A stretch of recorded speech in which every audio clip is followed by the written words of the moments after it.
Maintenant, nous allons voir l'organisation partenariale des acteurs concernés.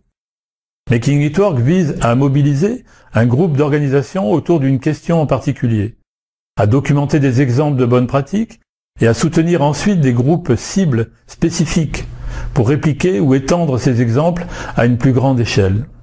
Making It Work propose donc un ensemble d'outils et de lignes directrices permettant aux groupes de travailler ensemble pour documenter les bonnes pratiques et utiliser ces données probantes pour apporter des changements positifs en termes de politique, de systèmes et de services, conformément aux principes de la Convention relative aux droits des personnes handicapées. Il s'agit d'abord de construire une collaboration multi-acteurs, c'est très important. Cette étape vous permet d'identifier les acteurs adéquats avec lesquels vous engagez et collaborez pour le processus Making It Work.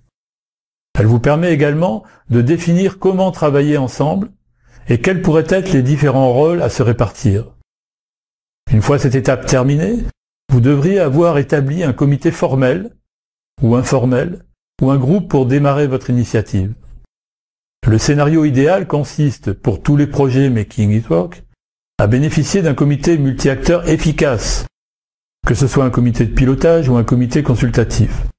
Ce comité devrait être constitué au début du projet, pour garantir de son appropriation et de son plein engagement. L'approche multi-acteurs est en effet un élément clé de Making It Work.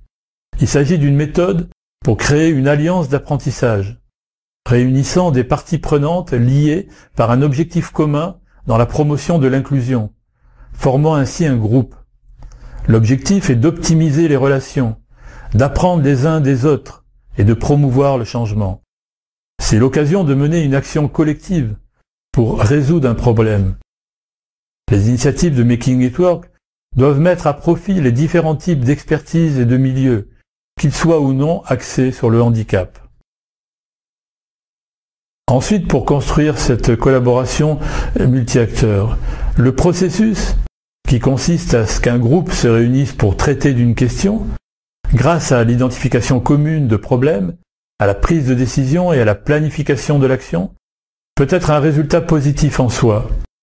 Cette action collective est basée sur le dialogue, la participation et l'autonomisation, ou empowerment. Il soutient le changement social. Le processus qui consiste à participer à un comité multi-acteurs, à échanger des expériences, à participer à la prise de décision, à débattre de la sélection des bonnes pratiques et à donner un avis sur l'orientation du projet, peut potentiellement contribuer à une autonomisation et à l'apprentissage pour tous. En outre, faire participer un comité des intervenants externes au mouvement des personnes handicapées offre une opportunité de sensibiliser et de donner de la visibilité au handicap. Pour une efficacité optimale, chaque projet doit définir ses méthodes pour notamment veiller à ce qu'une grande diversité des parties prenantes clés, externes, est approuvée et contribuée aux principaux messages et recommandations du comité. Dans certains cas, plutôt qu'un comité officiel qui se réunit régulièrement, il est possible d'organiser des ateliers d'experts ou des entretiens individuels avec des spécialistes à des moments stratégiques du projet, afin d'analyser les bonnes pratiques ou formuler des recommandations.